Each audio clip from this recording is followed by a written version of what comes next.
Então nós temos as evidências internas e externas, né? Vamos para as internas.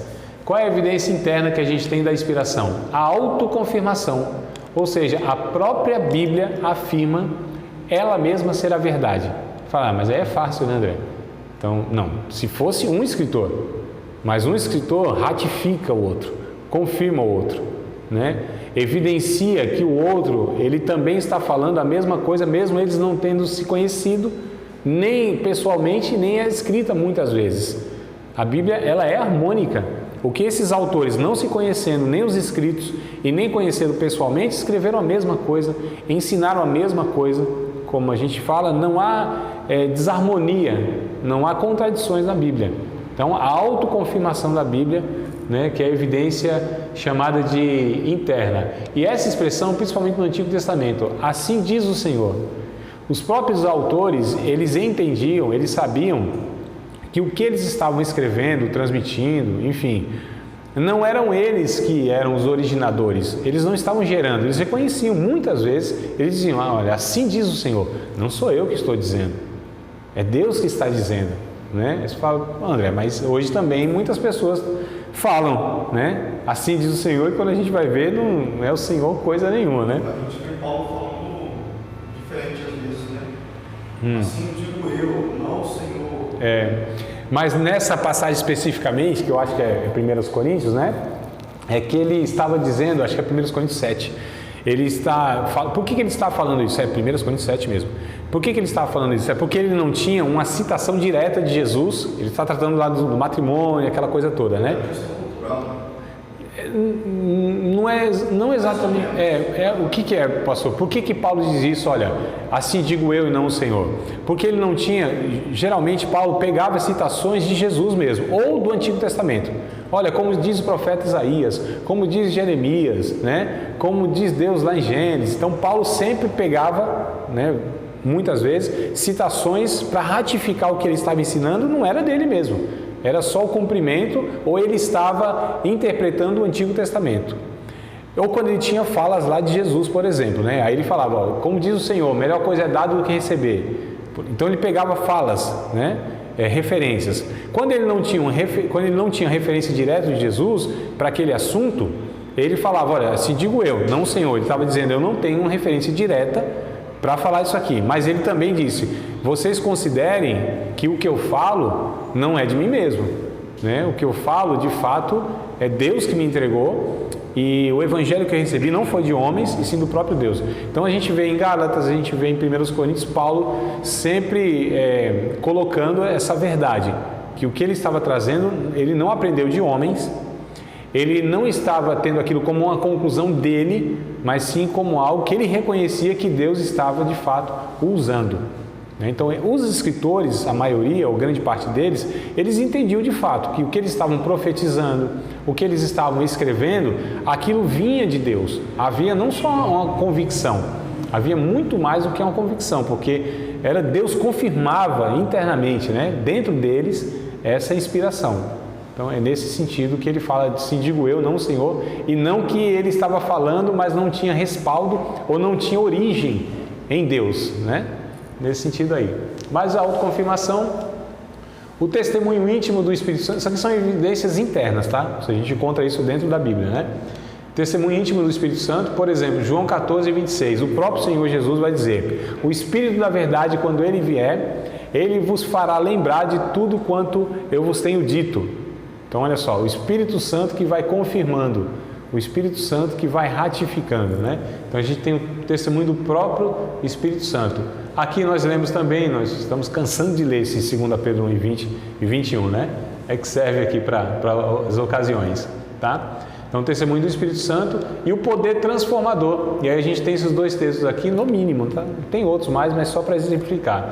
Então, Hebreus 4 e 12, por exemplo. A própria Bíblia vai dizer que a palavra de Deus é mais penetrante do que espada alguma de 2 gumes, penetra até a divisão da alma e do espírito, das juntas e das medulas, e é apta para discernir os pensamentos e as intenções do coração. Não é isso? 1 Pedro capítulo 2, verso 2, vai dizer que a gente deve desejar afetuosamente, como meninos novamente nascidos, o leite racional não falsificado, para que por ele nós possamos ir crescendo. Então a gente tem aqui o poder transformador, que é uma evidência interna da Bíblia. A Bíblia, ela mostra que pessoas que têm contato com ela, com a palavra, né, são transformadas, nascem de novo, se torna esse Paulo perseguidor, por exemplo, né, como um perseguidor da igreja, né, ferrenho lá na sua religião, e se torna uma pessoa transformada pelo poder da própria palavra. Então a palavra de Deus, ela tem essa evidência interna, né, a respeito da inspiração. E a gente vai para as evidências externas. A historicidade. Isso quer dizer, amados, que a história, ela vem... Não é que a história confirma a Bíblia, na verdade é o contrário. É a Bíblia que confirma a história, né? A história só vai descobrindo aquilo que a Bíblia já falava há muito tempo. Dá um exemplo. Lá em Isaías diz que Deus está sentado no globo da terra. Até os homens descobrirem que a terra era redonda, custou, viu?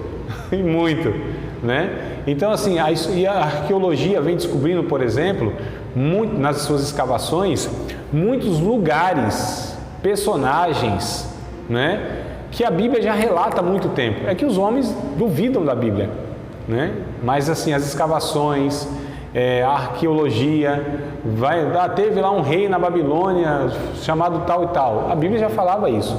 Então, a historicidade da Bíblia, ela é um relato fiel da história, tá? Então, é uma evidência que a gente chama externa, né? Testemunho de Cristo.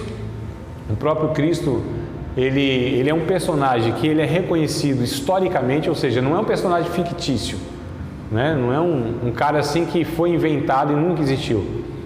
E a gente está falando de pessoas que não são cristãs, mas historiadores, né? Admitem, na academia, nas universidades, admitem de fato, houve um homem chamado Jesus na Palestina, assim, do jeito que a Bíblia fala. Então, o próprio Jesus, aí é o testemunho, né? Evidência profética. Muitas profecias, elas se cumpriram ao longo da história. Essa é uma evidência externa, né? Por exemplo, predições de surgimento de impérios, surgimento de cidades, também de ruínas de cidades, de contextos históricos. Isso a gente está falando de profecias que falavam assim, aliás, e acontecia exatamente, né, nos detalhes, há séculos à frente. Não era um negócio óbvio, não é uma leitura que se faz da economia, da política mundial, que a gente vai deduzir que daqui a 5 anos, 2 anos, 3 anos vai estar um cenário tal. Isso aí um bom sociólogo faz. Um cara que é das ciências sociais consegue fazer essa leitura, ver por onde a economia, a cultura, a sociedade está caminhando e consegue prever isso aí, não tem nada demais. Mas a Bíblia não, ela tem profecias que de fato, séculos depois, elas foram sendo confirmadas de uma maneira assustadora.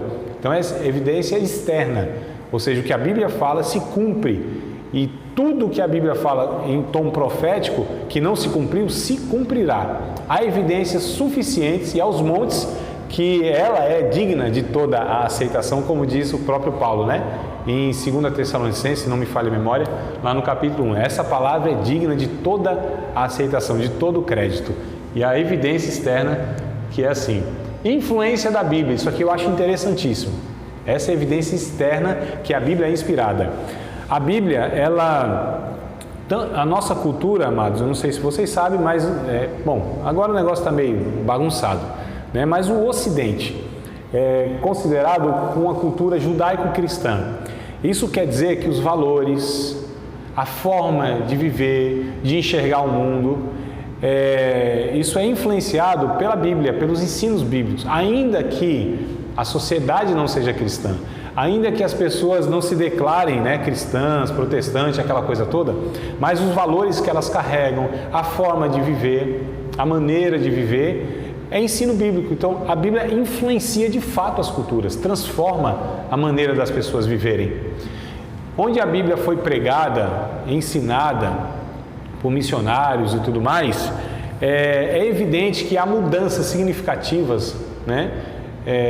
Os direitos humanos, por exemplo, foi pautado nos valores bíblicos, os direitos humanos que nós temos, inclusive foi esses dias aí, dia 10, dia 12, que dia é hoje? 11. Não, então calma aí, não passou, foi essa semana passada, dia 7 eu acho. Me mandem uma mensagem lá que eu confirmo. Mas por esses dias aí teve a comemoração dos direitos humanos, né? Onde elaboraram todos os direitos humanos. Mas isso é pautado inclusive em valores e princípios bíblicos. A vida é inalienável, a vida humana, os direitos, né, que os seres humanos devem ter para o ser humano. Isso é pautado tudo nos princípios e os valores que a Bíblia ensina. Então a Bíblia, a evidência dela é essa influência que ela causa, independente da cultura, ela transforma, né, beneficamente, positivamente, né? Então essa é uma evidência externa que a gente tem da inspiração da Bíblia, que é a influência da Bíblia. Indestrutibilidade da Bíblia, Marcos 13:31 vai dizer que, ou Mateus 24:35 também, vai dizer que podem e vão passar os céus e a terra, mas as palavras do Senhor não vão passar. Já tivemos em várias épocas da história, né, tanto o Antigo Testamento e principalmente o Novo Testamento, a tentativa de povos destruírem, governantes destruírem mesmo a Bíblia, assim, proibir. A gente teve mais recente, talvez, que me vem à memória, historicamente falando, depois da Segunda Guerra Mundial, onde levanta-se as cortinas de ferro, né? Polônia, China, a extinta União Soviética, esses países que proibiam a Bíblia, proibiam mesmo. Se alguém fosse pego com um exemplar da Bíblia, era torturado, preso, morto. Eles tentaram destruir, queimaram Bíblias onde encontravam, matavam pessoas, era lei no país que era proibido. Então tentaram extinguir as Escrituras Sagradas. Esse livro foi e é ainda perseguido, né, de outras maneiras hoje, por muitas pessoas, por muitas culturas, mas não conseguem, com todo o recurso, com toda a fúria humana, com toda a fúria satânica, a Bíblia ela é indestrutível porque é a palavra de Deus.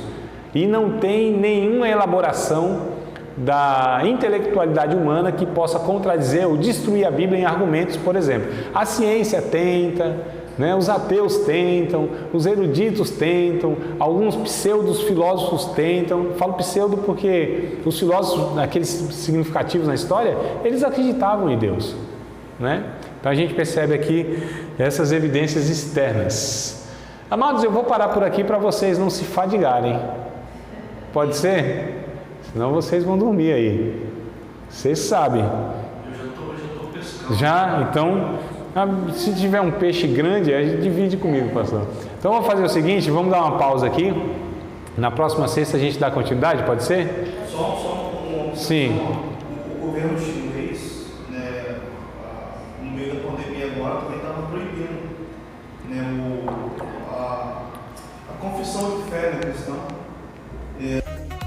Você acabou de participar de mais uma aula de um dos nossos cursos do Seminário de Teologia, Vida Cristã, Palavra da Vida. Espero que tenha te abençoado, não só alargado o seu conhecimento teológico, mas que tenha também atingido o teu coração para que você possa a cada dia mais reproduzir a vida de Deus nas suas relações cotidianas. Se você ainda não é aluno oficial de um dos nossos cursos, se inscreva aqui no contato que vai aparecer do WhatsApp. Também nos siga nas redes sociais, se inscreva no nosso canal, compartilhe à vontade e Deus te abençoe.